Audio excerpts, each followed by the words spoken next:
Thanks for making the Locked On Ole Miss podcast your first listen every day. We're free and available wherever you get your podcasts, including YouTube. We're part of the Locked On Podcast Network, your team every day. Hello, I'm Stephen Willis, and this is Pratt Rogers, and we are going to be talking a little Ole Miss football today.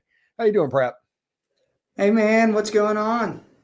Man, it's good. I'm just refreshing the internet browser over and over and over again right now. It's ridiculous with the big name players that are alive that Ole Miss is actively recruiting in the portal. It's like the point where it's like, hey, I don't even need to not get people's hopes up anymore. I just get to go for the ride at this point. Well, look, my hopes are up. So if I'm under the quote unquote people category, my hopes are way up. I almost feel like this is kind of the feeling a little bit before the Georgia game. Like life is really good right now. So I hope it ends with a better result than the Georgia game did. A lot of high hopes right now. Yeah, on my podcast, I said, hey, all of these kids that Ole Miss is going after, you're not going to get them all. So if you don't get one of them, don't freak out. But you are going to get one of them at least because Chris Paul is already in the boat. And you have Princely on campus, and you have Walter Nolen about to come in. You have Juice Wells that has already visited. These are like the top players at their position that's already visited. And I can't fathom this. When you take that with the Grove Collective going through and announcing all these players that are coming back and re-signing, I mean, this is probably one of the best weeks of an Ole Miss fan that we've ever had. Well, look, I don't disagree with you. And look, by the way, is that a Grove Collective shirt you're wearing? It is. It looks great. I saw Kiffin sporting one today, so y'all may be matching uniforms today. Yeah, I was going to wear the gray one. I have that exact shirt, and I was like, no, I can't wear that tonight.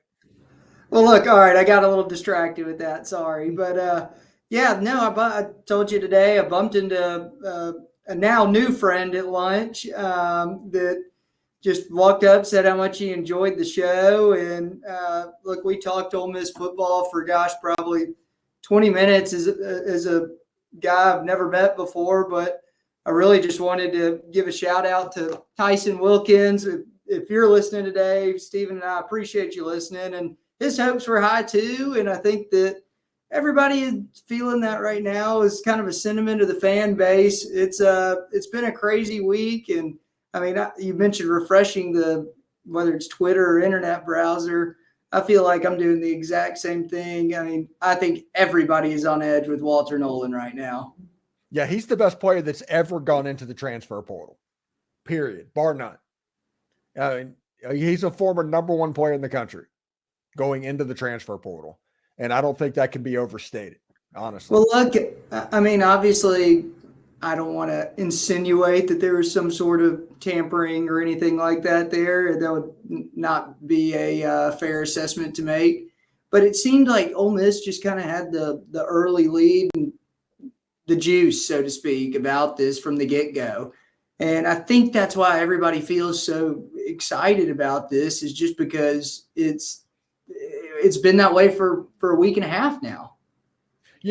This is where everybody needs to kind of land on this. This is the first year in our lifetime that Ole Miss has been able to recruit to the playoff.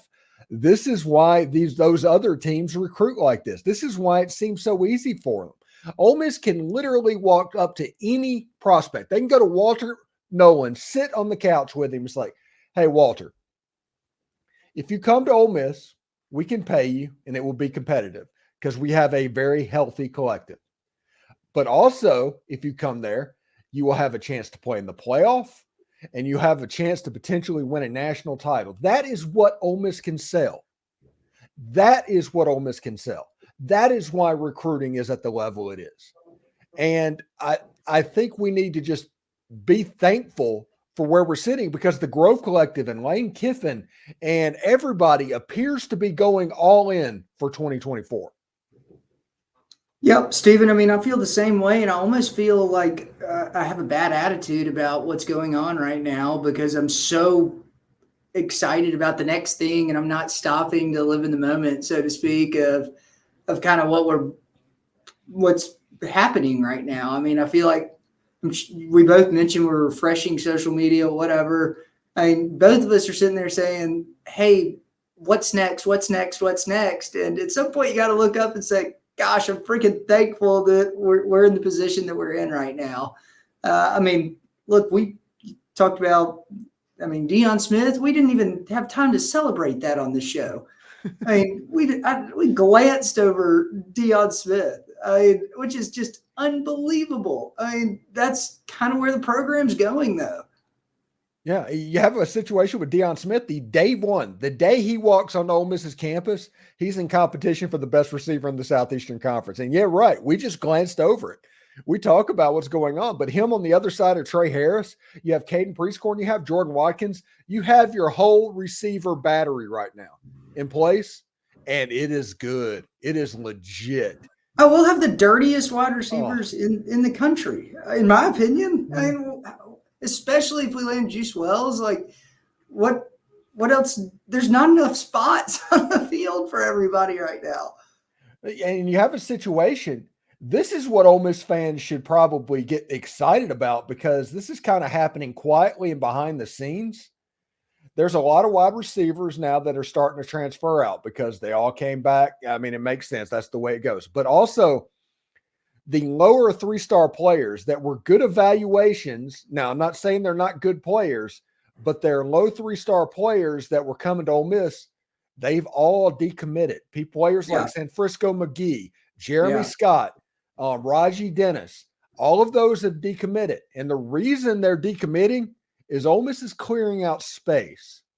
And everybody should be nervous about what Ole Miss is clearing out space for.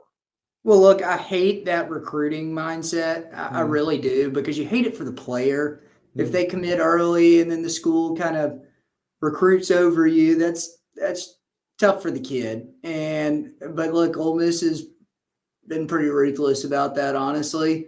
And look, it's a winner's mindset. It's hashtag the pro mindset that Kiffin so adamantly preaches every day. If you're in the NFL and somebody's better than you, you lose your job. Sorry, next man up. And I kind of, from a fan's perspective, I like the way we're recruiting strictly get some of these high 3-star, low 4-star guys in early, get them ingrained in the system, let them know kind of what we've got as a school and what we can provide, get them on campus, and then they commit. And then, 6 months down the road, that gives us the opportunity to never stop recruiting and see if we can land a bigger fish, so to speak.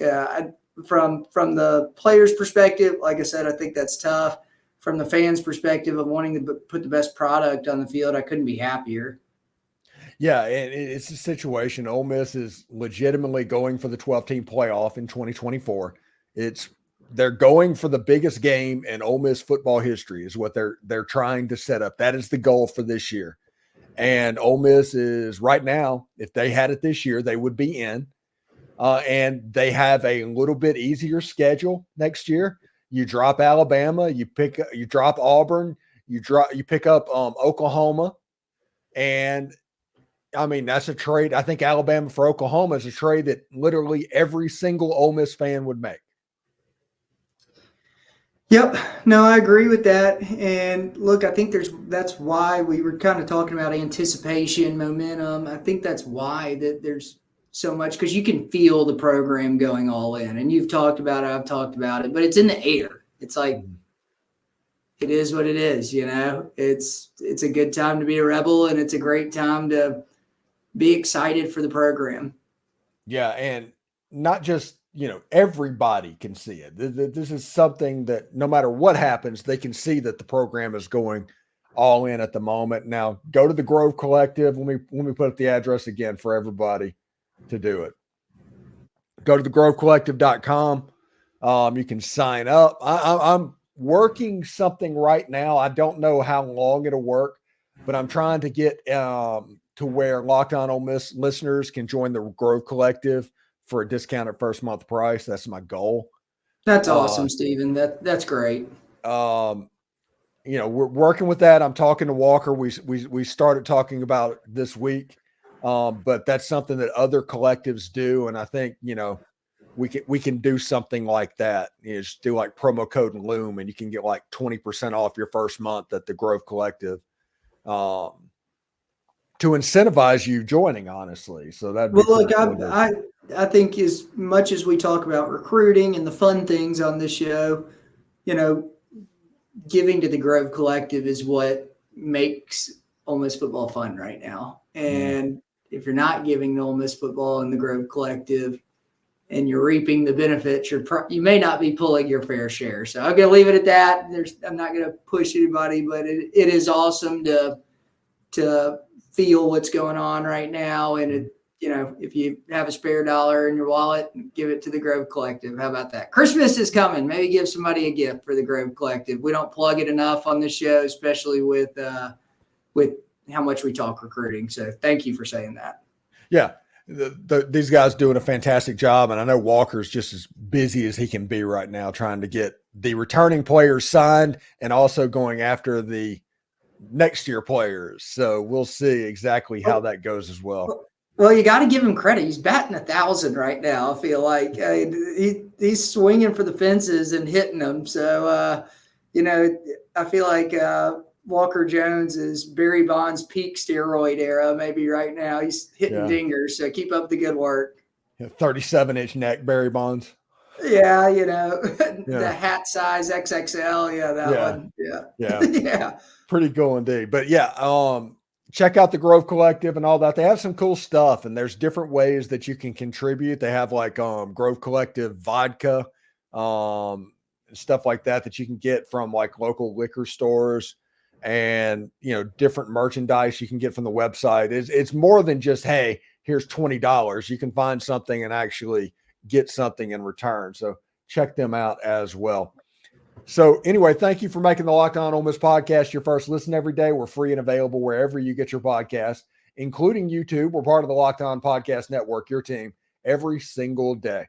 Pratt Rogers, thank you so much for joining us, man, and we'll see you next week, bud. Thanks, buddy. See ya. Bye. All right. Bye.